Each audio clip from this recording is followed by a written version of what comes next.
Pinayagan ng Sandigan Bayan 5th Division si Senador Diego Estrada na sumailalim sa Magnetic Resonance Imaging o MRI sa Cardinal Santos Medical Center. Yan po ay sa darating na Miyerkules dahil ito sa pananakit ng kanyang balikat. Ay kay Estrada, noong nakaraan taon pa niya naranasan ng pananakit. Lumalaraw ito nang makulong siya. Samantala, si Ben Hordluy pa rin ang sumalang sa witness stand sa pagpatuloy ng bail hearing ng senador.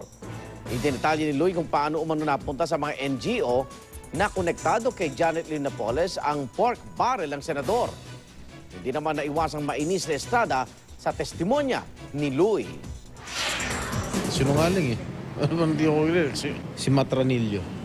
Hindi ko makilala si Mat. I never dealt with him. Lalo na si Ruby Tuason. Oh. That's why I'm waiting for Ruby Tuason to be placed on the witness stand.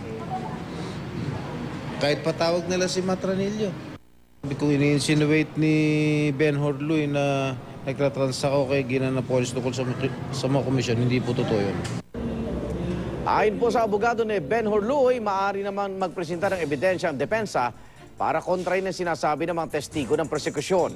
Kailangan lang daw hintayin ng depensa na matapos muna ang pagpipresenta ng ebidensya at mga testimonya ng prosekusyon.